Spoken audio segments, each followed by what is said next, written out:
In this profession, they're made. They're not born.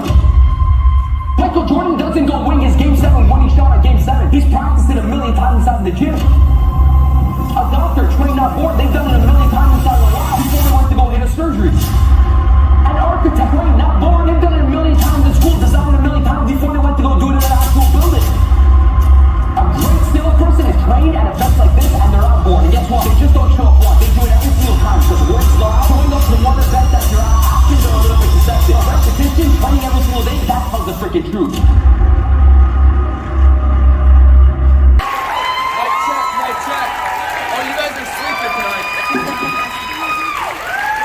You guys, there we go. How are we doing tonight? Good?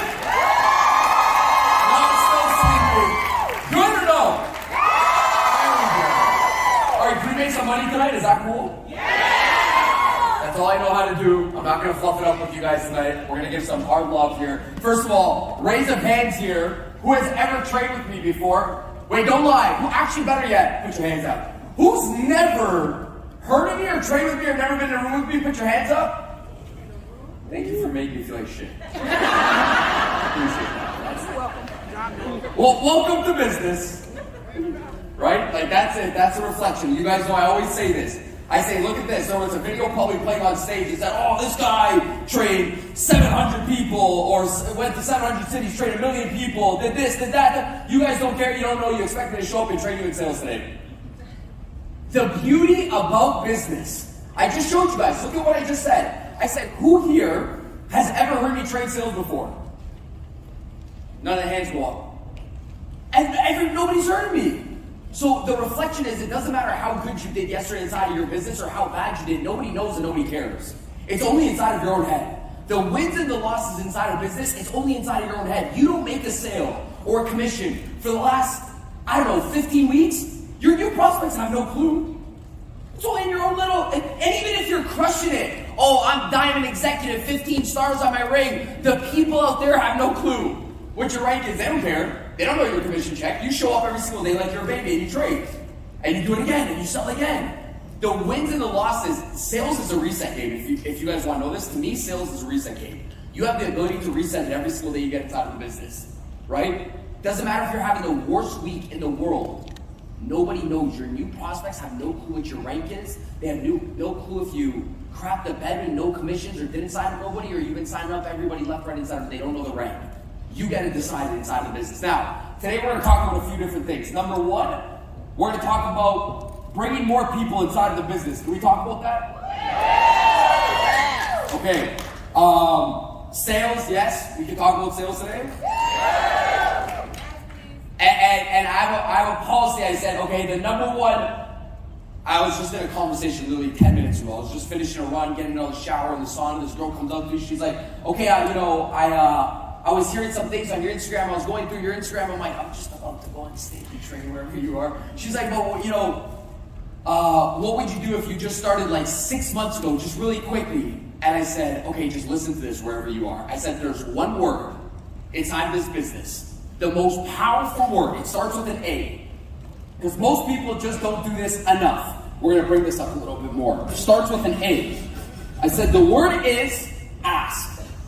Right? You ask a lot of people. I said it doesn't matter if you have no freaking skills inside of sales, you suck, you never trained with me in sales, you've never been a traveler, it doesn't matter what you do. If you ask enough people and you work through your numbers, eventually sometimes somebody somewhere is going to be weak enough, like I said last week, and they're going to pee. Or I said last night, they're going to pee, and they're going to need you. And you're there at the right time, at the right spot. Doesn't matter. It's just that most people just don't ask. And if you don't believe me, when your mentor tells you to work your numbers, and they say just get through 50 contacts a day or get through 100 contacts a day, and you don't believe, sales is a perfect balance between numbers and sales. But you need the numbers there first. If you don't believe me, have you ever seen a beautiful woman with some ugly looking guy? Yes? Dang, he's a beautiful lady and the guy's a freaking slob. And the guys are thinking like, man, why the heck am I going to the gym? This guy looks like a slob. He's never been to the gym. Guy has no hair, whatever the case is. What's happening? How did he get that girl? And the ladies are thinking like, what's happening here? Guys are like, what am I doing wrong here? Guess what he did? He asked more than everybody else. That's it. How did he get her? Dude, he went to the bar, because you're scared. He went to the bar, and he went inside, I don't know, on the street, somewhere, and said, hey, by the way, you're beautiful, can I buy you a drink? No, thank you. Hey, you're beautiful, can I buy you a drink? No, thank you. Hey, you're beautiful, can I buy you a drink? No, thank you. Hey, you're beautiful, do you mind if I buy you a drink? No, thank you, I'm taking it. Hey, you're beautiful, do you mind? No, my boyfriend's in the stall. Hey, you're beautiful, want a drink? No, thank you, I'm taking it. Hey, you're beautiful, want a drink? Ew, no, thank you. Ew, you're ugly. Hey, you're beautiful, want a drink? Yeah, I'm actually kind of thirsty. Boom! Welcome to business. Same thing. Hey, by the way, I love what you do. You open and buying a new business, no thank you. Hey, by the way, I love what you do. You open and keep your resources, no thank you. Hey, yes, boom, prospect. Same thing. No. Right around the corner is a yes, and most people quit. No. I think I'm just gonna, just quit this business. It's not working out for me. One more was 3 yeses right around the corner. And you quit. That's usually when, most people quit the business or just selling for the day or for the week, and there was 3 prospects right around the corner. I'm like, why'd you quit? Your 3 yeses were right around the corner. Yes, and yes. No, yes. Oh my God, just one more day could have changed your whole business. Hey, I should try something new. Maybe I should, I should go do this. And then you go to bed and you're like, oh God, give me a sign, give me an opportunity, give me something. You watch The Pursuit of Happiness, the movie The Pursuit of Happiness? Yeah. I would say this story when the guy's drowning in the ocean. He's like, Dad, can I tell you a story, right? There's this man drowning in the ocean, Dad, and this boat came by. And this boat said, sir, come on board. No, don't worry, God will save me. And Dad, the boat goes by, another boat comes on. Sir, come on board. No, don't worry, God's gonna save me. You don't understand. Dad, the boats are coming by. He's not saying yes. And the other boat comes by. Sir, come on board. You're gonna die. No, don't worry. You don't get it. I believe in God. God's gonna save me. Dad, the man drowned. He went to heaven. He said, God, why didn't you save me? What did God say? Isn't it like your business? You're like, well, I need an opportunity. And then you're like, well, give me something. He's like, I sent you Evo and network marketing. Why don't you work it? Why don't you work it? I'm saying to you, you want another boat. Boat's right here. You're on the boat. Some people out there, they don't know the boat exists. You're already on the boat. You don't jump to another boat. Stay on the boat. Be grateful for the boat. All right, let's dive into it. So number 1, the first thing I said is you act. Okay? And you can never be, you know what I love about prospecting and sales? You can never be in a negative. You can't. It's impossible. This is where confidence comes in from. I don't care if you guys like me or you don't like me today. I don't lose you. How do I lose you? I just showed you guys that 90% of you guys didn't know who the heck I am, right? Good. So when I walk out of here, I don't lose nothing. Nothing. It's only inside of your own head that if you talk to more people, you're going to get less inside of your business. Man, yeah, but I don't know if I should, go prospect that person, at Starbucks or go make 50 calls. You don't lose. She's beautiful. Go tell her. Yeah, but man, I just don't look good, man. She probably has a boyfriend. Brother, come here. You don't tell her she's beautiful. You like her? Yes. You want to prospect that individual? Yes. Okay, good. Here's the guarantee. One guarantee.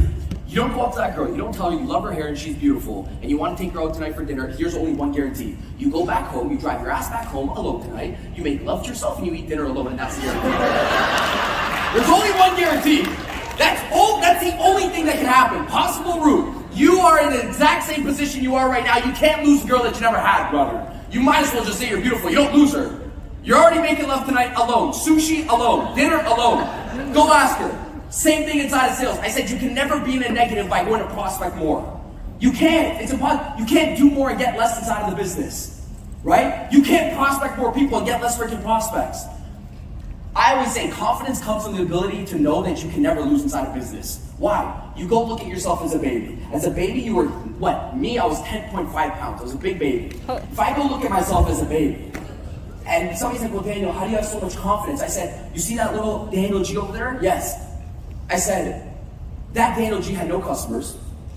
And he goes, you see the picture? Yeah. Go take out a baby picture, look at it. No customers, no business, no money, no nothing. To the day I die, I'm inside of profit. Somebody has programmed you that if you do more inside of life, you're going to lose. You never had them when you were a baby. Go look at the baby picture. You didn't have nothing. You had no bank account, no business, no compensation, no right. You don't lose nothing. What are you scared about pushing a little bit harder inside the business? So, 3 things how we get paid inside the business. Number 1, and it's a combo. This is the combo before we get into tactic. Number 1 is work. Number 2 is skill. And then number 3 is no, I'm going to leave it there. Wait. What do you guys think number 3 is? Work, skill. You got to have work. You got to be a workhorse, right? So you get into McDonald's. So I'll show you how pay comes inside of business. You work hard. Yesterday we were talking about that, money doesn't equal freedom. People do and systems do, right? So it has to be a conglomerate of everything. So you're working. You get inside McDonald's. Somebody hires you inside McDonald's.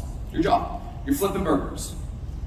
And Sally's flipping burgers like she's a freaking beast. She's like boom, boom, boom, boom, boom, boom. She's fast, working hard, getting paid $13 an hour. Bob comes in. Bob's flipping, but Bob's rate of flip is like, right, slow. They both walk out, they both make $13 an hour. They're both working. Sally's working harder, she's still getting paid the same. Okay, better yet, Sally, every time she flips, the burger doesn't get burnt at all. The burger's perfect. She flips, perfect. Bob flips, lazy, mustard on the bun, disgusting, horrible skills. They still walk out and they still get the same pay. But she's working harder. And she has more skills, but they still, guys, I'm not even saying inside of entrepreneurship and business and sales. I'm saying even corporate America, a regular full-time or part-time job, this is what happens. You can work hard, you can have the best skills, and you both walk out with the exact same pay. How does that happen? So I said R is how you get paid a lot of money. What do you think it is? You have to increase your... No. No. I'm looking for the word. No. Results? No. One more. So I said work, skills, and by the way, this is how the top leaders inside your company just get paid more than other people. You're like, but I'm working harder than she is. She's getting paid more. She's the top paid. I'm more skilled than her. She's getting paid. Still getting paid more. Why? How? She has more residual resilience, no responsibility. Okay, write it down. Why? This is your pay. It's right here. You are just more responsible for yourself and other people. You get paid more. That's business. You get paid more in complete proportion to how responsible you are inside a business. Responsible for yourself, number 1, but inside of this business, how many people you're responsible for, how many problems you're responsible for. You want to increase the pay at McDonald's? Good, increase your responsibility checklist. Pay is completely predicated based on how responsible you are. You have more responsibilities, you get paid more. Hey, I want to get paid more. Okay, start sweeping the floors down at McDonald's. Hey, I want to get paid more inside network marketing. Get more people, be responsible for more people's what? BS. That's it. The higher the responsibility, the higher the pay. What do you think? The CEO gets paid 1,000 times more. Why? They have more responsibility. It doesn't because they just work harder. They just have more responsibility. And sometimes when I say inside a business, it's like you ask for a rank. It's like, I want to make $10,000 a month. Okay, stop. You want to make $10,000 a month? Yeah. Michelle, what? I just seen the way you snap at your boyfriend or your husband. Like, he said one thing and you were just, ah! And I was seeing you in the office. You can't even handle your boyfriend. And now you want to make $10,000 a month. And that's 100 people maybe on your team or 50 people on your team. If you can't handle one person, the person that knows how to poke your buttons the best because you're closest to them, how are you going to handle 50 to 100 people inside of your business? You don't have the responsibility yet. And sometimes, you know what I say? I say, go to bed and pray that God never gives you something that is out of your character, which your character can't handle. Because sometimes it's like, well, I want $1 million. It's like, yeah, but you probably don't because your character can't handle it. Because they can't even, that's what I ask for. I say, please never give me something outside of what my character can handle inside of my life. That I'm not still responsible for yet. Because I'm asking for 50, but I still snap when Bob, the boyfriend, gets mad.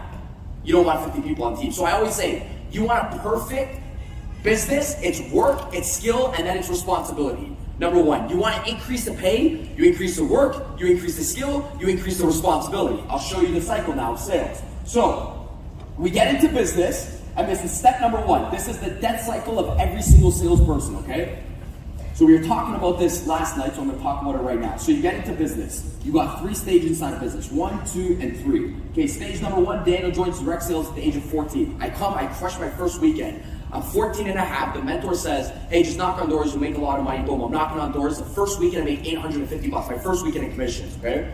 I started to repeat everything, by the way, to me, I was done after that. School was a lie. My parents were a lie. Everything was a lie. You couldn't sell me otherwise. It was over. I made $850 in commissions my first weekend inside sales. Everything that I've been taught about money was a lie. Or just life, because everybody said go to school to get a good job, to make a lot of, to make good money. I made it 14 years old, money. I said, oh, so there's a flaw in people's messaging. You don't have to go to school to get a good job, to get good money. I already made it first weekend. I said, everybody lied to me. But I said, let me make sure I'm not lying to myself. Let me go do it again next weekend. Let me make sure this is real. Friday, Saturday, and Sunday, I go knock doors, right?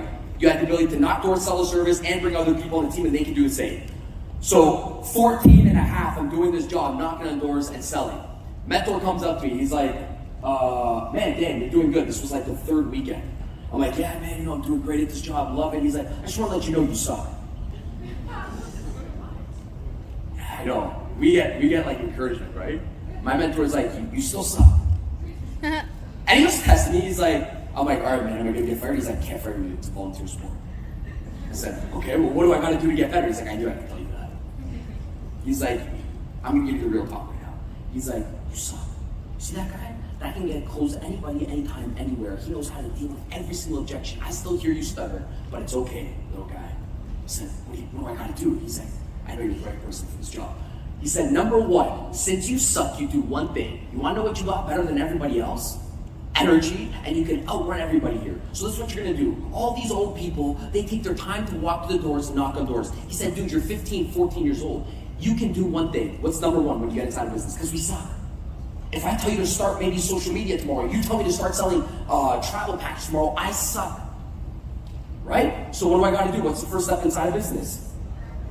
You work your numbers. Step number one, work, right? You work your numbers. Reach out to 100 people a day. Right? Reach out to 100. Daniel, just knock on a bunch of doors because you suck. Reach out to 100 people a day. What you lack for in skill, you make up for numbers, right? Okay, great. I knock on 100 doors a day. What starts to happen? You start going to trainings, you start attending the Zoom calls, maybe Charles Zoom calls 3 hours at nighttime, right? You're getting what? You're mixing the work ethic, the knocking on doors, with the 3-hour Zoom calls, and now you're getting what? Better. So your skill starts to go up. So you suck, and then you start working, your skill starts to rise. Then what starts to happen? You used to reach out to 100 people a day and get one booked meeting, and somebody looked at the opportunity. Now you reach out to 50 people a day and get one booked meeting. Your percentage of business goes up. This is a cycle of everybody inside of business. You suck, you get better. You get better, your percentage of business goes up. Meaning your percentage goes up, right? You can talk to less people and get the same results. This is business. Talk to less people, you get the same result. What do you guys think starts to happen? The moment people get better, they're like, wow, yeah, I'm getting so good in the business. Now I only have to reach out to 20 people, I still got to close. They suck, they get better. They get better, their percentage goes up, and then they stop reaching out to people. And their numbers go down. The moment people get better, their numbers go down. What are you doing? Somebody just showed you, whatever you believe in, just showed you that it's working. That it actually works. When you get results, it's not about the money when you get results. It's a sign that whatever you did in the past is actually working. So you should double down the work ethic. That's what happens. It's an identifier. When you make a sale is a sign that it worked. A sale equals a sign, right? That whatever you did work, you double down. So you should double down the work ethic, double down the skill set, double down the skill set, double down the percentage. The moment the percentage goes up, now you're running 20 book meetings. You don't check out, you don't go to Bali for 3 weeks. Because then you come back, you're like, well, my business is dead. Yeah, because you died. You don't stop momentum. Momentum is very scary, T. It's a very scary thing. Momentum indicates stage 1, you suck, you work your numbers. Stage 2, you get better. Stage 3, you get inside of momentum. You know what momentum feels like when people say, we're in momentum. You want to know what it feels like so you can make this very logical, what momentum is. Momentum is when things are stress-free and things get a little bit easier. That's what momentum feels like. And it's the scariest stage inside of business. Because if momentum is not compounded, usually this is where people die inside of business. They never get to the top 1%. They never get the rings with the diamonds because they got comfortable in momentum. And momentum indicates this. The moment you get in momentum, compound the momentum cycle one more time. Double it down one more time. You suck, you get better, you work your numbers, you get better, your percentage goes up, boom, you compound it one more time. You don't check out the ball for 3 weeks. You do it one more time, you compound momentum until one day you're overpaid inside of business. And business should never be equal. This business should not be equal. Most people, this is how it should be like. This is exactly, it should always be hockey stick. It should always be hockey stick. It should always be like this. That should be the business, where it's like, you're working. You could go to Bali and check out, but you're like, no, I'm gonna keep working when it doesn't make sense. You don't have to work maybe at $200,000 a year or at $120,000 a year. You don't have to keep compounding it, but you're like, what if we did that whole cycle that Daniel taught us one more time? I double down the numbers, I get better.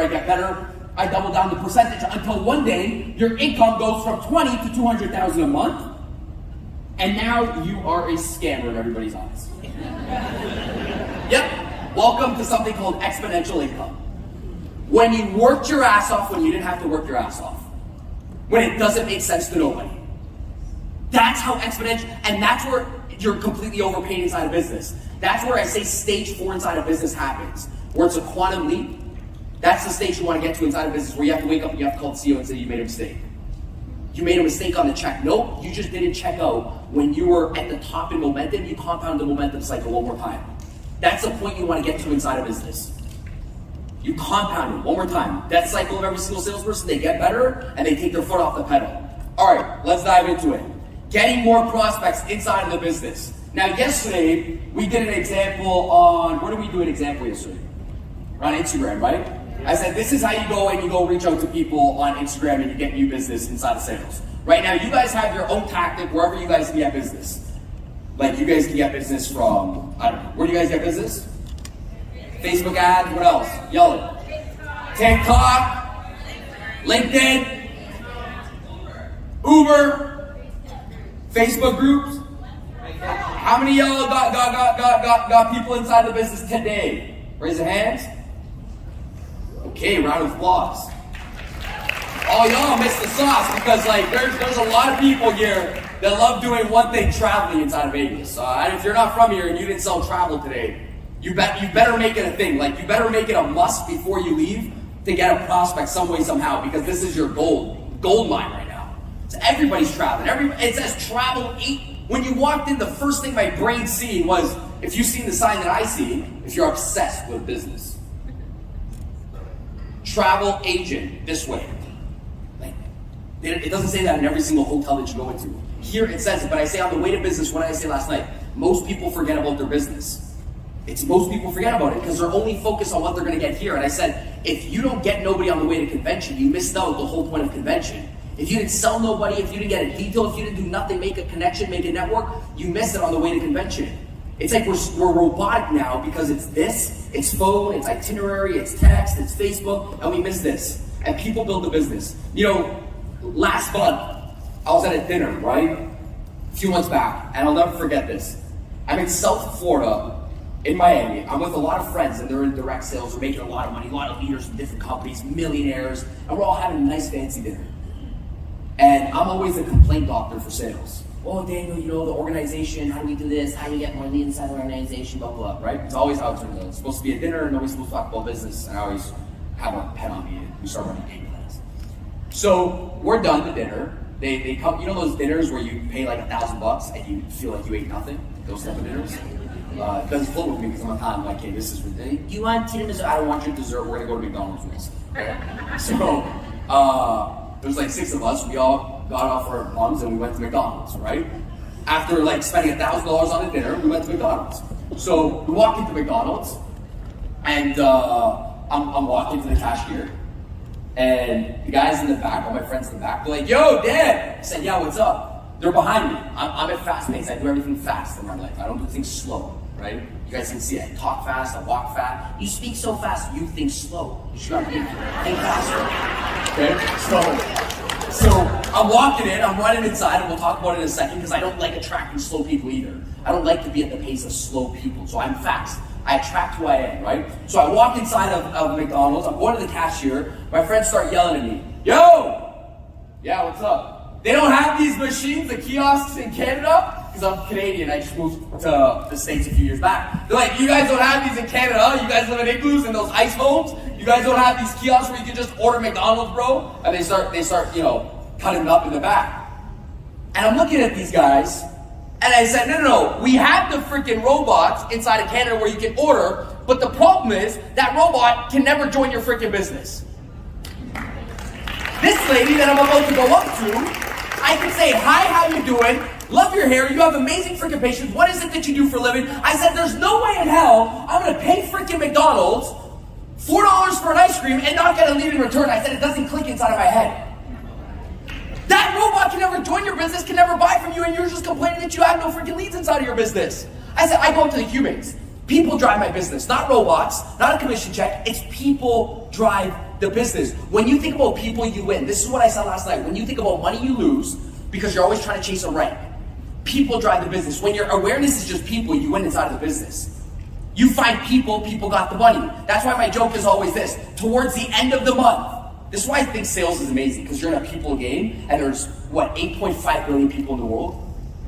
How do you run out of money? How do you not have, especially in your business, there is zero complaint. Why? It's zero. No. You can't complain in this business, because it's for everybody. Why? Well, everybody likes traveling, and everybody likes to make more money. Next, please. Like, you don't, wait, guys, you're not selling, makeup. I ain't gonna buy your makeup. I ain't your lead. But guess what? Daniel loves traveling and Daniel loves making money. Boom, lead. You can't complain. There's 8.5 billion people. In other jobs, that's why I said in this business, it's so easy. You're a finder. You don't try to make more money. This is why I think sales is the best profession. You guys are the best profession too, because like in a job, what did I just say? In McDonald's, if you flip more, if you work harder, and you're better skilled, at the end of the month, if you need to pay a freaking bill, you don't get to work more hours, make more money. You can work an extra few hours. But at the end of the month inside of sales, guess what you can do? What you can't do anywhere else. You have a bill payment to pay. Great. It's August 26th, and you got 4 more days till the end of the month. Guess what you can do? You can say, I'm going to shut my mouth. I'm not going to complain. I'm going to find a customer. I'm going to find 4 customers who are going to pay for the car payment towards the end of the month. You can't do that inside of a regular job. You can do that here, and there's 8.5 billion people to pay you. And I said, if you think of that always, finding people, it becomes super easy. Daniel, I want a vacation, my mother says always. That's her first thing. Hey, sweetie, I always see you travel. I want a vacation this month. She doesn't say, hi, how are you doing? She asks for vacations. My mother says, there's 2 things she does. I come home to Toronto, Canada. She looks at my wallet first to take my money. First thing. Hey, you want to be where your parents get to support you? I'm like, support? My mother takes my money. Support. Tell your mother to join your business. You call my mother and you say, Mom, did you ever support me? She'd be like, no, but I always do this. I say, if you ask for support inside a business, get out of business.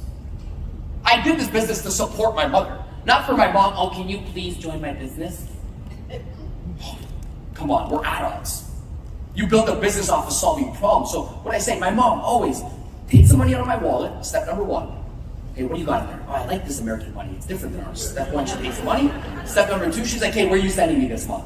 That's it. Very basic. Mom, and then I say, you said I could book it. I like it. First person said it. But, and then I say, Mother, I don't have the money. It's always a game that we play. She's like, well, what do you mean? I said, I'm broke and I don't have the money. She's like, I know you do. I said, I don't have it. Just wait 1 week and we'll talk about your vacation. Let me go find 15 people and they pay for freaking Mexico. I don't have the money. I think of people. It gets me working. Tonight, you want to pay for dinner? Don't pay for it. Don't sell a lead today, have that lead pay for dinner. You don't pay for dinner. That's the beauty of a business, of both sales. You work harder, you get paid more inside of business. So, where were we? Oh, finding leads. So, step number 1 about finding leads. You got to understand a buyer before you sell the buyer. I say it's called understanding the buyer. Because sales is super easy when you understand how people buy. Sales is hard when you don't understand how people make decisions. When you understand how people buy, sales becomes simple. It's a dance. Sales is the dance. So step number 1, I'm going to go over a few different ways how people buy, so this becomes super easy. So whenever I say you can, switch it up and use it to however you want. Step number 1, this is what people do. We were talking a little bit about it last night. They don't want to buy from you because you are a salesperson. So they have this shoulders up, like we were talking about last night. I'm not buying from you. Thank you so much. I'm not in the market. I don't want to buy today. No, thank you. I'm not interested. No, thank you. I'm just around here to shop, and you are that person too. So don't be mad at prospects. Oh, prospects are so rude to me. Good. You just walked in the store. When somebody asks you, are you looking for anything in particular? Say, no, thank you. I'm just shopping. You did it too 5 minutes ago. You're in defensive. By the way, everything that I label right now, you will be, and I am too as well. Step number 1, defensive. Buy nothing from no salesperson. You have to know this because it's a game. It's fun. Shoulders are up, right? Shoulders are up. No, thank you. I'm just looking. I don't want to buy anything. But you know exactly what you want to buy sometimes. You just don't want to talk to the salesperson. And by the way, that person goes through something called sales insanity. Because that person that's at the store says, hi, sir, are you looking to buy anything today? And then you say, no, thank you. I'm just shopping. She says it to the same person that walks in. I always tell these people, I say, are you okay? They say, well, what do you mean? I said, okay, you know every single time you say that line, the person's going to say, no, thank you. I'm just shopping. I said, you're going through sales insanity. Don't you get annoyed of hearing that? Like, you could say anything. I like your nose would be better than hearing that line. You know, you ever hear this, the line inside of life, you do the same thing, you get the same results. It's called insanity. Okay, good. In sales, it's the same thing. You say the same thing and you hear the same words, you're going through sales insanity. You better stop saying those words. I said, say anything. Tell me you like my freaking ears, but don't tell me, are you looking for anything in particular today, sir? Because I'm going to say, no, thank you, I'm just shopping. And that's called sales insanity, right? So, anything to break defense is step number 1. Defensive stage of a prospect. So I always say stage number 1 is defense. We're going to break it today. Stage number 2, like you just do anything because 99% of people, they'll be interested, but they'll be defensive. That's sales. I want to buy from Margaret. Yeah, but you know what? She's a salesperson. I want to give her the commission. So the defensive, step number 1. Once I was when I was selling medical equipment, I walked into a mall, and I remember I was going through this mall to get a haircut. So I parked outside of this store that was a men's suit store. It's like a Neiman Marcus back in Canada kind of thing. So I was going through the store, and I was with my girlfriend at the time, and I said, babe, listen, we're not going into the mall to shop. I need to go get my haircut, okay? You take 30 minutes and then just meet me back at the car in 30 minutes, okay? Yeah, no shopping today. I'm just going in and gotta go out and gotta go back to the office, right? Yeah, okay, cool. So I'm walking through the store. And I parked. I didn't want to go through the store, but I had to because it was the entrance to the mall. So I parked right outside the store. I'm going inside, and this guy comes up to me. I already know he's gonna come sell me. And then he looks at me and he starts rapping. You guys, there's a rapper called Drake. He's from Toronto, Canada, right? This rapper called Drake. So he starts rapping me the lyrics of Drake. Just out of nowhere. Guy in a suit. Starts rapping me a Drake song.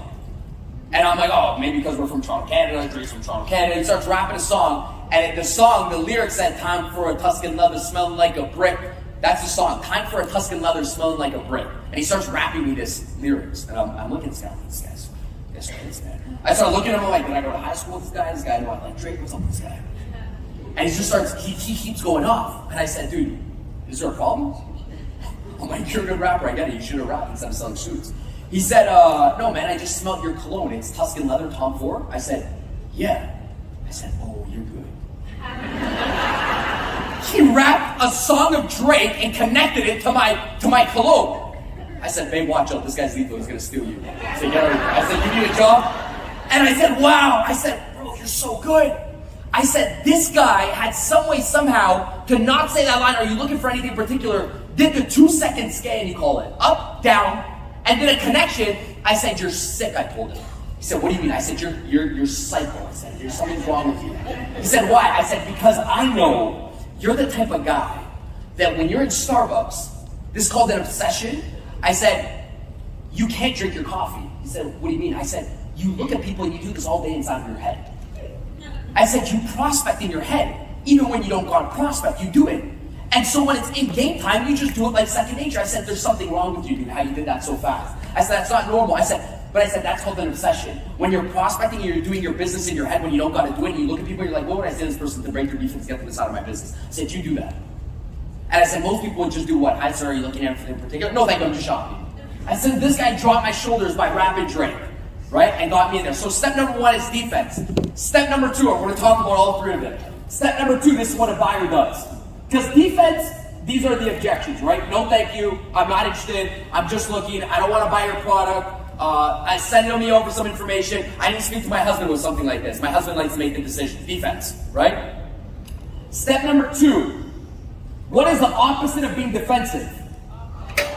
Offense. So I say they hype you. We're going to call it hype.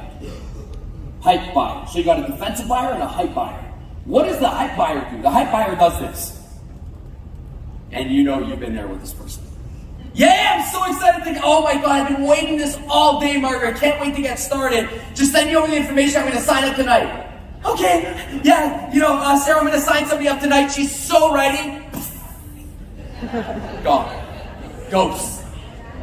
And you call back. Yeah, don't worry, she's just super busy. She's going to sign up tonight. Hey, you ready to, sign up? Disappeared, gone. The message just goes green, nothing back, ghosted. They had you. They got you. Gotcha. Why? I don't want to make you feel bad. So we've been there before. Don't lie. We've done it before. We've told somebody, yeah, I'm ready to get started, hyped up your emotions, and then didn't do nothing. And then the problem is because you don't know the dance, you can't play with it.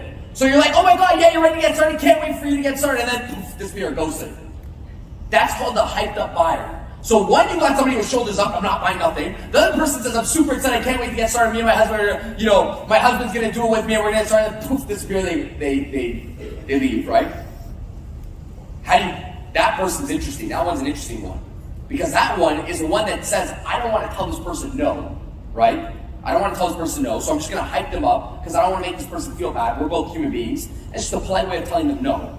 Can't wait to get started. By the way, we've done it, so don't be mad at that person. It's just a game. When you know how to do this, it becomes super fun. It's like when somebody says, hey, by the way, I don't care about nothing. What's the price to join? Does anybody ever ask me that? What's the price? Like, yeah, okay, like, how much does it cost to sign me up? I just want to get signed up. I don't care, I'm just ready. I just want to know the price to join. Now, what do? You're like, okay, wait. This is important, this one, because now they're hyping you. You're like, well, and you know, what's the first thing you would do? Well, majority of people will probably just say it. So you're like, well, yeah, it's you want to know the price to join? It's $9 to join the business. And when you get with that, done. You told them the price, they know it already. They're done. That's all they want to know. You can't build value after you give them the price. Oh, it's $9 to join, but you're gonna get this done over, you told them the price. They're like, okay, thank you so much. They knocked you out of their head because that's what people want. They want to grab it and go. A prospect's job is to get everything and buy nothing. It's fun when you know this, it becomes a game. So when they ask you what's the price, what's the other thing you can do? So you don't want to give the price right away because you know that they'll just be like, all right, thank you so much. And then you got to build value after price, no. So, yeah, I just want to know the price. Can you give me the price? Just role play with me. Somebody give it to me. Go. I just want to know the price. I don't really care. I just want, what's the price is to join? Like, what's your starter pack? Before we get into that, just let me tell you a little bit about it first. Yeah, but I just want to know the price. All right, team. Well, what's the first step of it? This is like an objection to me, right? But it's just an early one, and you're gonna lose the conversation because then most people would be like, well, I can't tell you the price right away because I have to know a little bit more about what you do and what you have, and we have customized packages for different. Done. Because now you're off the frequency. It's like I just want to know. I say to my salespeople, the highest form of control is to make other people feel like they're in control. Just like they have to have the perception like I'm driving this conversation, but you know what you're doing with your words. So when I ask you, hey, what's the price? I just want to know the price to join. What's the price for your starter package just to join the business? You can't give them the price because you know they're going to check out inside of their head. And you can't say, well, I can't tell you right away because I don't even know what you want because they're going to check out, so you're off frequency. So what do? Step number one about the objection, give it to them. Well, what was actually my step last night, team? What did I say? Okay. Step number one, just smile. Yeah! Do it. We had a joke last night. I said, just make sure you smile. Don't be weird. Be like, well, I can't tell you right away. Don't get mad, right? This looks like you're guilty.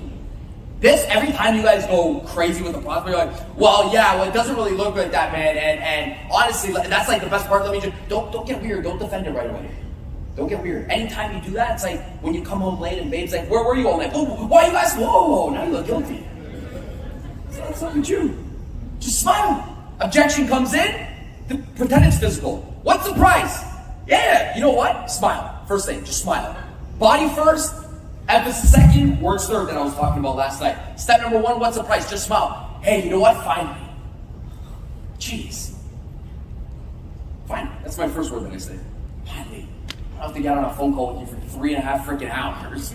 You know, talking about why to join a business right now is the best time, why to get inside of the travel business, how it's booming right now and everybody's starting to travel. I don't have to spend freaking 4 hours with you on a telephone selling you the whole business. Finally, I got on a phone call with an individual that just needs to know the price, the facts, and the figures, and then you can make an educated, informed decision yourself. It's about freaking time. I do this all day, and I have to spend 6 hours on a phone call with somebody like yourself. Let me get you out the price in 2.5 seconds. Let me ask you 1 or 2 quick questions, just so I make sure I get you the right price, and let me get you out the price in 2.5 seconds. Margaret, let me ask you 1 quick question. Boom, I'm back to the conversation. Did I see what I did? Controlled it. I made you. I said, finally, I'm gonna get you out the price. That's our problem, is that we have a hard time just acknowledging and agreeing. Because what do they think in their head? Oh, I'm getting it. What did I say to them? I said, finally, let me just get you out the price in 2.5 seconds. Let me just ask you 1 to 2 quick questions. Boom, I'm back to that conversation I control.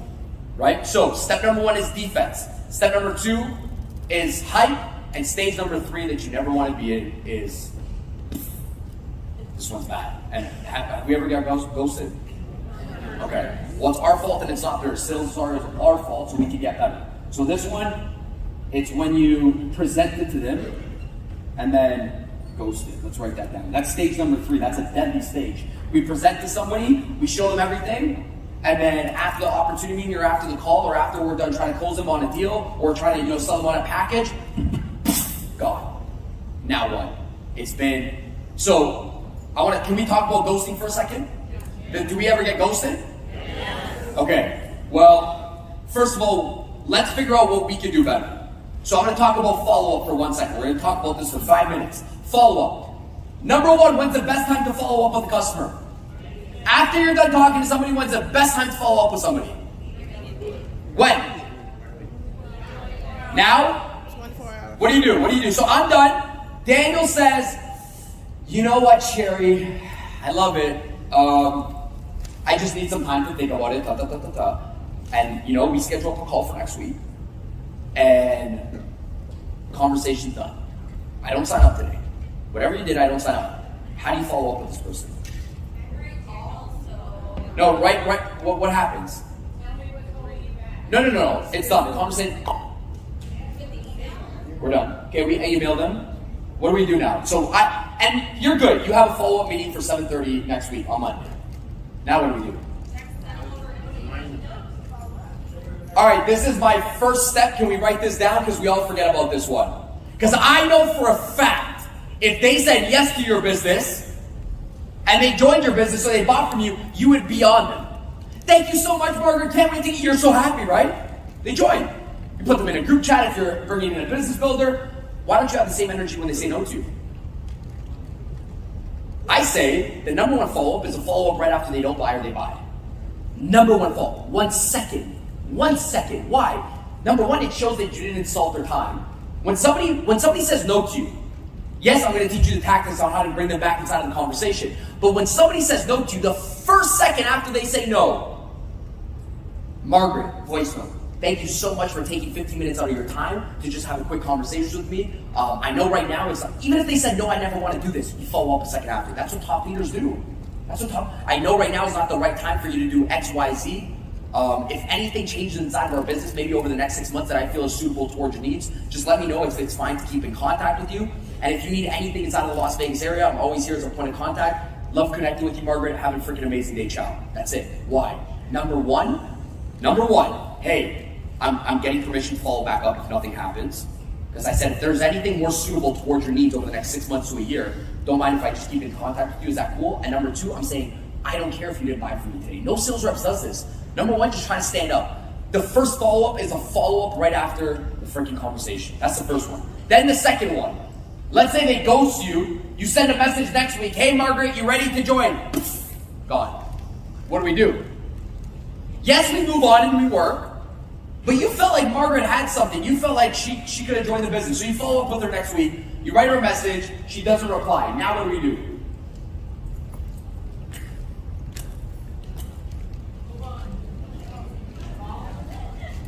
Okay.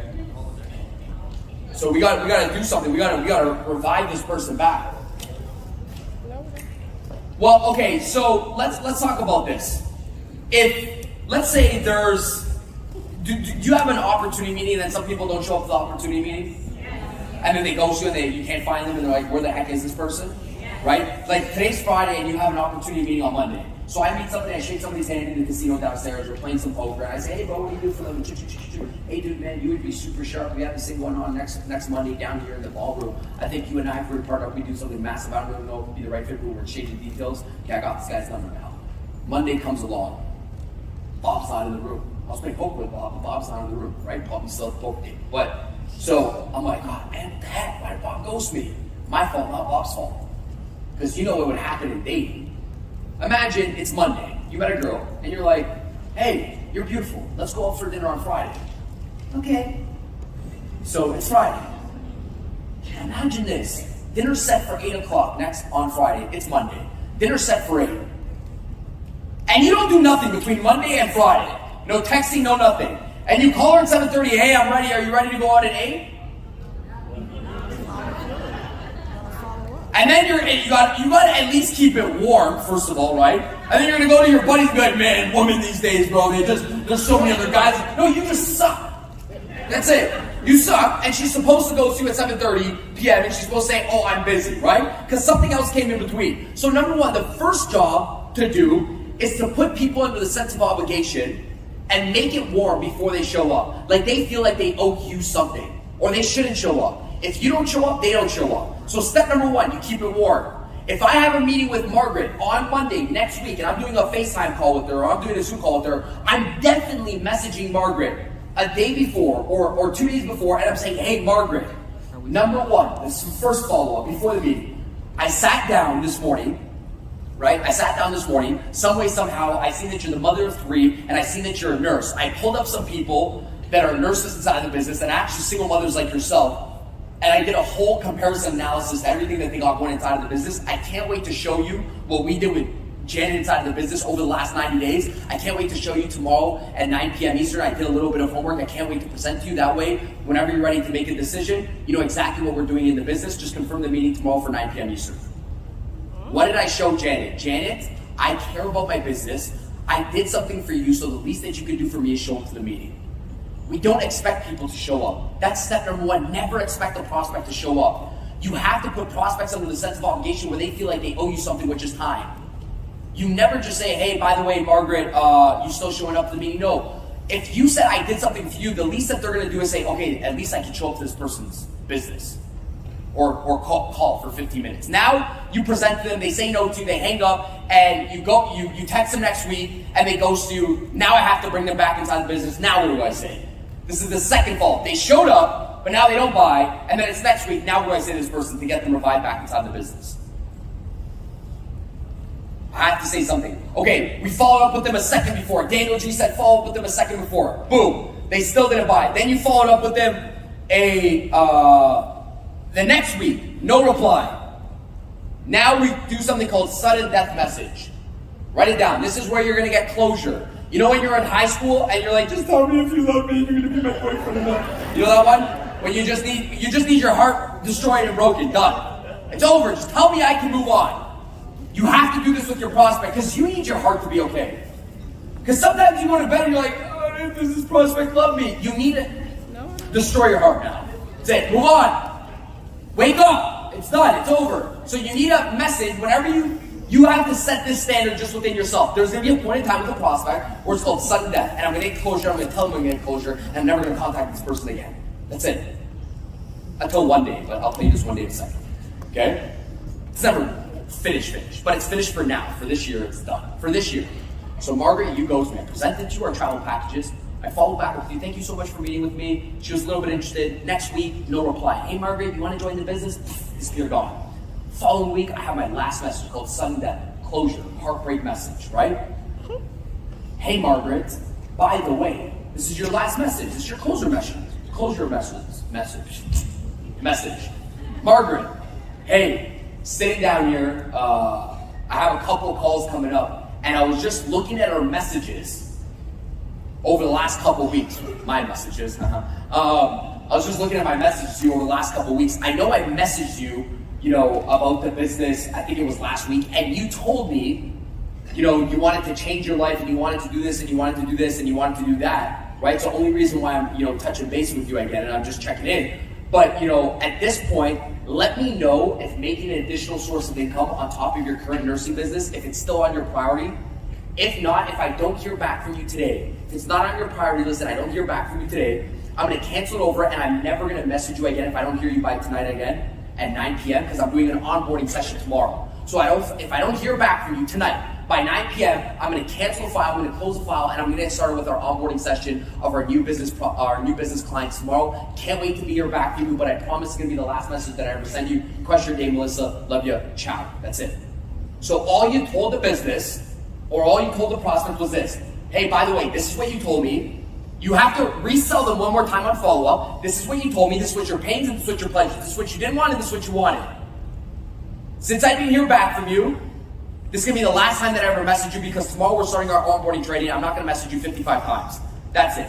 It's the closer message. Because sometimes when you say that and you say, I'm never going to message you back, they're like, oh, now you have a standard. You cut it off. I would say people respect your time to the degree that you respect your own time. At one time, you're going to have to mark lead done. Give them the closure message. Hey, I know you wanted this. This is going to be the last time I ever message you back. I'm starting a new onboarding training next Monday, or we're starting something new. There's some new deals coming up. But I don't want to message you 1,000 times. This is the last message that I'm ever going to send you. And if I don't hear back from you, freaking crush it. If you need anything in Vegas, you can always reach out. You leave them with love, right? Now, when did I say it's still never finished? I got one more that I'm always going to send this prospect. There's one more day that I always follow up. And to me, I call it my $1 million day. My goal is to make $1 million just in one day off sales, right? Online sales, whatever it is, selling our courses, programs. I just want to make $1 million in one day. And I know when it's going to happen. I know the day it's going to happen, it should be your highest sales day. What should be your highest sales day inside of this business? One day out of the year. One day.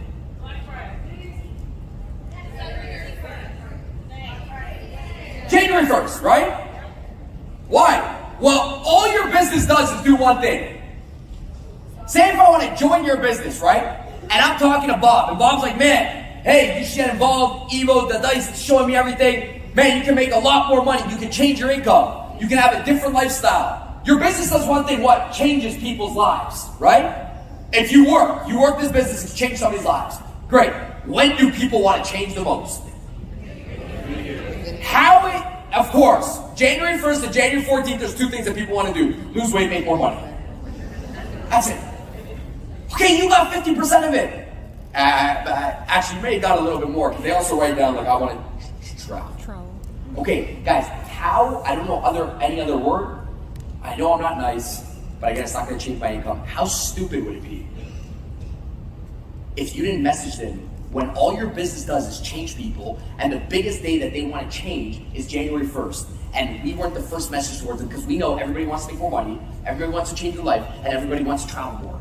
And you want to know why I say why you should be so excited for this? Because everything you do till now, till December 31st, and nobody says yes to you, you put them on your January 1st list to text and send a voice note to. You should be so excited, because on January 1st, by January 2nd, you should have 100 book meetings. You're missing out on it. Exactly, it was a week before 2023. I'm sitting down a week before New Year's Eve. No, 3 days before New Year's Eve. Actually, 48 hours before New Year's Eve. I'm sitting down, everybody's partying. Everybody's, getting ready for New Year's. I'm thinking about things. I'm like, okay, January 1st is coming. If you don't make money on January 1st, you are a bum. You're a stupid get outside sales day. What are you doing? You did all this for nothing. You have 20,000 people on a contact list. You have all these people on Instagram. You have all these people on a text. You got to sell them before somebody else does, because sales is timing. You better be the first one that shows up, right? I call my guys. It's midnight. Everybody's partying. They're drunk. I do this thing called red alert on WhatsApp, right? It means danger. So I text my whole group, top 8 guys. I said, guys, everybody come to my house, danger, business danger, right? Oh, bro, we're out. I said, if you don't show up, you're fired. Show up. We're sitting there at midnight, December 31st, nighttime. January 1st, clock strikes tomorrow, we gotta make a lot of money, I told everybody. I said, guys, tomorrow, we're gonna sell tickets to this event March 30th. That's it. That's it. But tomorrow, we gotta sell. Not, well, bro, can't we do it next week? We can't. Can't do it next week. It's tomorrow. We sell tomorrow. You make the website, you do this, you do the tickets. You, in the morning, you go find a venue. You make but everybody's blocked. Good. Pick 10 of them. pick 10 venues, figure out where it's going to be, what location. We're going to be hosting Miami, perfect, you're in Miami. You create the tickets, you create the Eventbrite, you do everything. I'm going to handle all the sales. This is what we're going to do. We're going to host Callball, and we're going to do it in 24 hours. Done. We sold 80% of the tickets within 24 hours. Why? Because everybody wants to change that day. I just had to figure out a way to get these people to focus. So I had to get them on a call at 8 p.m. when they're done having their hangover, right? I couldn't do it in the morning because they're hungover. I had to think of these ways. How can I get them to focus? Everybody to focus at nighttime. So it's like January 1st, highest day of sales, 2nd, 3rd, 14th by 14th. Everybody's dropped off their goals anyhow. It's done, right? So that's going to get into my next point of this conversation. Defensive, hype, and ghosting. So let's talk about the defensive one. All right, let's talk about some difficult people that we get inside of our business. We present to somebody, and now we got a defensive buyer, and she says something like this. Daniel, I love everything. I just got to talk to my husband to do something like this. Yes or no? Do we ever get this one? Okay. Or I love it. I just need to speak to my husband before I don't want to have any bad decisions. I just need to speak to my husband before I buy. Yes, we get it? What the heck do we say? Is he gonna work the business with you? No, I just like to, just run my decisions with him. Sure, no problem. What kind of information can I send you while you're waiting? I like it, okay. Nice smile. I'm smiling with you. If you weren't at the mall last week when you had to get a dress or buy something for convention, hey babe, I'm at the mall right now. So I'm looking at these shoes and it's gonna match my dress or it's gonna match this. You think you're not calling babe. You buy purse, you buy shoes, and then you argue with babe after, right? Ladies, don't lie. And the guys do the same, we do the same thing. Think I'm gonna call, you're not gonna call your wife and be like, hey babe, yeah, I'm at Home Depot right now. Don't care. I know I shouldn't buy this other hacksaw, and you know it's on the budget. You know you're buying something stupid that you don't even need probably, but you just see it, but you ain't getting an argument at Home Depot. You're buying it and they wouldn't offend after, right? Good. The package is $80. You're treating it like you're buying a home right now. They're not buying a home. When she's buying the shoes, she buys shoes, she brings home shoes. Now the second thing I have, like sometimes things happen inside of my head when she says this husband thing. You really think when you take the product home, you take the business home, imagine trying to bring somebody into business, and she goes home to her husband, and you know the husband's not working the business, she says, no, my husband has nothing to do with this, he's in construction, doesn't want to think about this, right? So you know she's doing it alone. Do you think she's gonna go home to babe, and babe's gonna say this, hey babe, how you doing? Good, so I talked to this Daniel G guy, and he was telling me about this travel business, and I can have a travel agency set up, and I can have these different teams, and it's so amazing. You think the husband's gonna say, oh my God, babe, where did you find this? This is amazing. Can you sign up the whole family? I should get freaking involved right now. It's not happening. He is not a salesman of your business. He is the opposite. He's not selling your business, but we have that thought inside of our head. Yeah, she's going to take it home, talk to her husband. Her husband's going to be like, this is amazing. Why don't you buy 15 packages? Probably not happening. The problem conversation is like, yeah, babe, so I wanted to start this new, thing, and I've been telling you, and you're in the kitchen with him, you guys are prepping for dinner, and he's like, babe, we don't need to do another one of those things. That's a conversation. Yeah, okay, whatever. I don't know what you're talking about. So, first of all, she probably doesn't want to have a conversation with him. He doesn't want to have a conversation with him if they're not working the business together. So what do we have to do? I want to sell her right now. I don't want her to leave what we were talking about yesterday at the campfire. I got to sell Margaret right now. So what do we do? Hold on. Okay, well the first thing we can do is we have to know if the husband is getting involved, what's the first step? Get the husband involved, right? So how do we get the husband involved? Well, husband's at work right now. I'm saying, by the way, Margaret, are you gonna work the business with your husband? Yeah, he's gonna help me out a little bit. Okay, cool. Hey, by the way, since you and your husband like to make the decisions together, why don't we do this? So I'm gonna show you what happens when we try to do this sometimes. When we say, why don't we bring your husband on a call tomorrow, and we can talk to your husband, and I can just, we can have a conversation tomorrow. Sometimes they feel resistant towards bringing a significant other on the call. Because they're like, I don't want my husband to come on this call, and you're going to sell my husband on this call, or sell my wife on this call, right? Because they feel like, nobody wants to feel like you're going to sell them something. So now they get defensive. So your job is when you try to get their husband on the call, you say this. Hey, why don't you bring your husband tomorrow? Well, first step, you're always going to clear the calendar. What are you doing tomorrow at 5:30 p.m. Eastern with your husband? What are you doing tomorrow at 8 p.m. Eastern, right? So the first step number one, clear the calendar for tomorrow, immediately. And if you're talking to her at 12 p.m., you're going to clear the calendar when? Tonight, 8 p.m. Okay? Fast. Nothing good happens slow. Fast. 8 p.m. tonight. Hey, Janet, let me just look here. What are you doing tonight, 8 p.m. Eastern with your husband? Probably nothing, okay? So, 8 p.m. Eastern tonight with your husband. Why don't we do this? For 5 minutes, you're not going to schedule a 1 hour meeting. Nobody wants to join meetings anymore. Nobody wants to book a call. You're going to jump on a quick. You're going to jump on, hop on, and pop on a call. We don't book meetings. We jump on, hop on, pop on. Can I say it again? We jump on, hop on, pop on. I came from a fast-paced environment, direct sales, door-to-door sales. When I was selling somebody, and I would be like, hey, by the way, man, my machine's going to be super loud. It's just a courtesy knock. I want to make sure that, I'm not damaging anything here. I'm not damaging your ears while I'm doing this. So if you're in a business meeting, go in a quiet room. I just got to fix up Margaret and Jake's home down the street. What do you got going on there? Let me shut off my machine for a second. What was that? What are you doing with Margaret and Jake? Honestly, they call me every single year to fix their lawn, but I gotta get to my appointment. I'm actually late, but I can pop back for 5 minutes and just discuss with you exactly what I'm doing. I pop in, I pop out. The pop in can take 30 minutes for the pop in. The jump in. We don't schedule meetings. When you know they're a little bit defensive and they're like, hey, I'm just gonna jump on a quick 5-minute phone call with you and what's your husband's name? Get the husband's name. Step number one, always get the husband's name. What's your husband's name? It's Jim. Hey, why don't you and Jim just jump on a quick 5-minute phone call tonight at 8 p.m. You jump on a quick 5-minute phone call. That way, Jim can ask me all the questions just like you had about the business. I can answer all of Jim's questions. You're gonna say it like this. I can answer all of Jim's questions about the business. So after our conversation tomorrow, my job is not to sell, my job is just to answer questions. I think you could do that best, Margaret. You can sell your husband best, right? That's not gonna be my job. You do that if you guys want to do this. That way tomorrow, after you're done, and you ask me questions, and your husband asks me questions, you can take back this business and make an informed and educated decision, whether that's in the next 6 weeks, 6 months, or 6 years down the road. You and your husband have all the right information at your fingertips. Come on the phone call tomorrow, ask me all the questions, steal the information, and leave. Prospects love that. This thing was so low the whole time. I didn't want to yell. There we go. Team, your prospect's job is to do one thing. Get everything and buy nothing. They love stealing. Give it to them. That's their job. Hey, come on the call tomorrow. You don't got to buy nothing. You can take all the information and run. That's their job. They literally love stealing. Give it to them. Your job to get somebody to show up to a meeting is to buy everything, get everything, and buy nothing. They love that. It's beautiful language to your prospects' ears. You want to get people to show up to calls. It's easy. Just say, hey, by the way, tomorrow we have an opportunity meeting or we have an opportunity call. We're meeting at this hotel tomorrow. That way you can take all the information about the business, so whenever you're ready to make an additional source of income, whether that's in the next 6 months or a year, at least you have this in the back of your pocket for the future.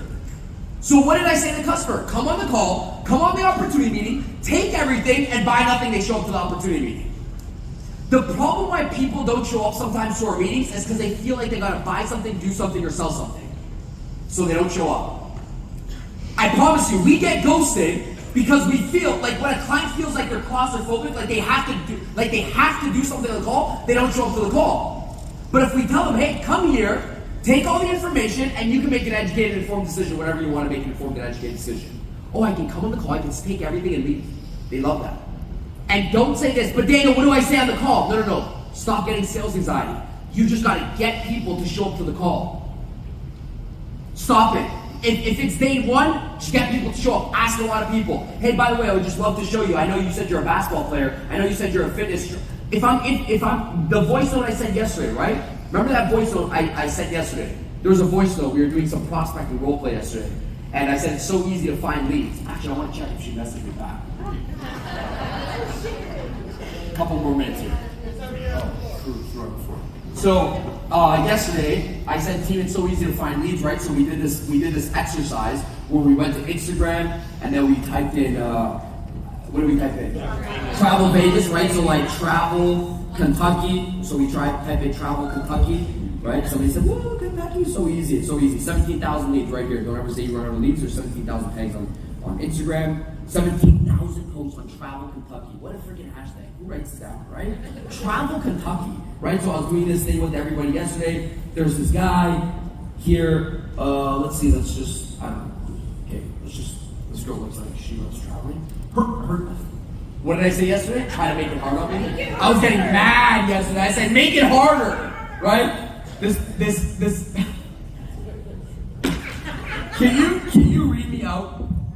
What is her handle? Be there about that. Her Travel info tips. Her handle. What does it say? What's her name? She buys travel. No, I can't lie about this shit. Team, her name is She Buys Travel. Her name is She Buys Travel. The first person that I clicked. So we went inside the Instagram DM, right? And I messaged her and I said, wait, what's her name? I didn't message the girl. Okay, we're gonna have to give this girl a name. You did Las Vegas. Doesn't have a name, but I just want to prospect her because I just love doing this and I don't lose. But you don't sell her packages. What are you gonna say? I'm gonna message her. I don't lose nothing. Do you guys see what I mean? How like easy it is? This is a game. It's literally a game. Look, voice note. I should have said voice note. I said voice note. Hey, first of all, I'm not saying your first name because I don't think you have it on your profile. But anyhow, I was scrolling through Kentucky Travel. Some way, somehow, as I was scrolling through, I see your page and I see that you literally buy travel. I love it. I actually support a lot of people that are in the travel business that buy travel, sell travel, travel law, travel influencers, and I just help them bring in more clients and retain the current clients that they have. But enough about that. What is it exactly you do? Do you buy travel? Do you sell travel? You're just a travel influencer? I kind of just want to better understand. Okay? So I sent her that message. It's 30 seconds, right? I know you guys think I'm weird. It's a 30-second message. I actually sent it, by the way, right? Now, she replies back to me, let's say, right? That's what I was talking about yesterday. Don't make this, like, you just make it hard. It's so easy. Was that hard? That was easy. I found you here. I love this. I help people like you. Open-ended question, right? This was the training yesterday. This is where I found you. This is what I love about you. We help people like you. What the heck is it that you do, right? We don't say, do you want to make an additional source of income on top of what you're currently doing? Because nobody wants to make one. But she wants probably to grow her business because she talks about her business. Make it about her, not about you. About her. Hey, you want to bring in more clients, get paid while you travel? But before that, what is it exactly you do? Open-ended question. Now, she replies back to me. She says, oh my God, thank you so much for loving my page. Yeah, I'm a travel influencer. But, yeah, so what is it exactly you do? Huh, okay, we're in this now. We're in this game. So now she says, what is it you do? I'm pretending like I'm prospecting this person, right? I'm a weird guy. I was telling them last night, I'm like, I don't know why this shit gets me excited, but don't let me get excited about your business more than you're excited about your own business, right? Like, come on, like this is the start of everything. If you don't do this, this is the start. This is why it gets me excited. Sales is always a choice, team. And when I tell people this, I'm like, yes, you choose to be broke or to make money. And people are like, what? I said, because it's a perception. And they say, well, what do you mean? I said, do you see my perception? My perception is so positive. I said, you can never outperform what you feel is about to happen inside of the future with a prospect. I'm gonna say it one more time. I get excited because I can already envision this girl being part of the team. And my strategy follows it. You can never outperform what you think is about to happen inside the future. Most people have a weak perception, so they're prospecting, they're like, but what if this person says no? Why is it such a bad perception? Everything follows the perception about the business. Have a good perception. When you look at people, think of the person already cheering on stage the next time you shake a hand. Your energy will be 10 times better. Sometimes we have a negative outlook before we even shake the hand. Go for the yes. Already picture in your head this person's gonna be a yes, this person's gonna be yelling on stage in the next month. The energy's gonna be better. If the energy's better, guess what? Words are better. Words are better, you sell them better. Alright, anyways, so she replies back and she says, oh my God, yeah, thank you so much for the compliment. She says, what is it you do? I'm role-playing with myself inside of this own DM here. Again, because I don't lose her as a customer. She never bought from me, so I don't lose her, right? Okay, so she says, what is it that you do? And I say, I'm going to voice note her back because I like voice note. I'm not going to text. Obviously, you guys can't read that, right? And I failed school, and I was horrible at school, so thank God for sales, right? That's why I love sales. I'm like, it accepts the messed up people, you know? There's some people here that are messed up, right? And for the ones that say I'm not messed up, exactly. That's how good this business is. It makes you feel like you're not messed up, but you're messed. Everybody's a little bit messed, I say. Okay? It accepts us. Like, I was never supposed to be here. Some of y'all shouldn't be here. But I got here somehow because sales. It says, come here, we don't care about you. Right? You know what they called me when I was young? ADD, ADHD, dyslexic, ESL, English as a second language. I was born in Canada. Get that right. How does that make sense? You tell me sales doesn't work out. Whoa, whoa, whoa. They said I'm ESL, English as a second language. Put your kid on drugs to slow down. He talks too fast. He's a crazy maniac. Put him on Ritalin and Adderall and put him in the ESL class. And he has ADD and ADHD. I'm looking at myself like I'm really messed up here. My parents were like, let's focus on the second one. This one's a write-off. And then you think, why get so energetic about sales? I was at $1 million before 22 years old.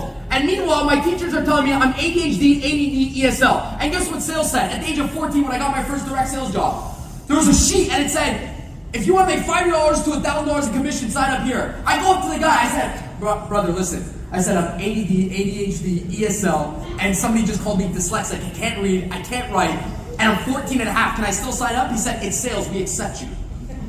I said, oh, jeez. I said, what do you mean? It's the best job in the world. You want to know why? This job doesn't judge you for who you were yesterday. It doesn't care about who you were in your past. Yes, sir, I told him some things I don't tell a lot of people. I sold weed in high school. Me too. Hey, she's cutting out. I'm sorry. She's like, yeah, everyone's like, yeah. Hey, guess what? It still said, I don't care, Daniel. If you can work hard and get paid a ton of money. That's what people says. There's no grudge. It doesn't have no barriers. It says, come here. And it's also sometimes why the reason people fail inside of it, because it accepts you with open arms, and you don't got to pay a lot. So you judge it based on how it accepts you. Because the people that pay $500,000 to go to Harvard, that's how they treat their career. They study every single day, they work every single day. But since sometimes you only got to pay $50 to $100 to join every single month, we treat it like that. But imagine we treat it like we paid $500,000 to join. All right, enough about that. Let's get back into this message and then I'm done. She says, what is it you do? I messaged her back. I said, hey, Carol, I love that you asked that. We actually, like I said, we actually help a lot of, travel people like yourself. I said, you're a traveler. You said you travel a lot. And I don't know right now if you're locked into any sort of contracts or if you're able to take anything on your plate where you can make a little bit more money, maybe promote or do any sort of collaborations. But I'm in charge and I'm one of the directors inside of the business to make any new partnerships or any new collaborations inside of the business. I can't tell you every single freaking detail inside of the business because it'd be like me trying to go on a vacation with you over the phone. It just wouldn't happen. Like I have to literally just sit down with you 5 minutes, take all the information that travel influencers like yourself did to partner up with us, and then whenever you're ready to, bring in some more clients into your business or make some more money inside of your travel business, you have this in the back of your pocket for the future. Okay? So that's a 45-second message. I'm gonna say, hey, by the way, does tomorrow 5 p.m. Eastern work best? And if you have any other questions about the business, just write them down right now. So when we're on a quick 3-minute phone call tomorrow, I just answer your questions on a quick 3-minute phone call tomorrow. 5 p.m. Eastern work best. That's it. So what did I say? 3 voice notes and a question mark where I can drop over my calendar and say, hey, book a calendar link with me. All I said was, hey, by the way, we have a wide variety of products. I don't know if you're locked into any partnerships or any collaborations, right?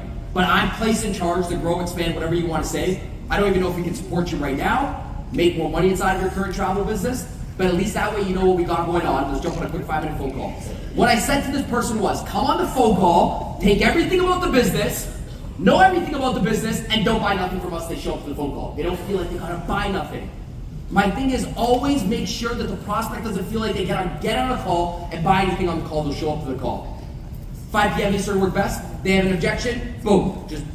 I think I'm over right now, but yes, Steve, I appreciate you guys having me, first of all. Thank you guys so much. It's so fun.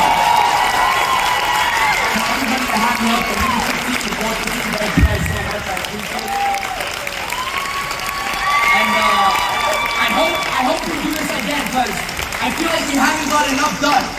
So I feel like we gotta do this 1 or 2 more times, yes? Yeah! Oh, I like the energy now. Okay, I'll see you guys soon. I'll see you guys next year, okay? Thank you guys for having me. I appreciate it. Thank you.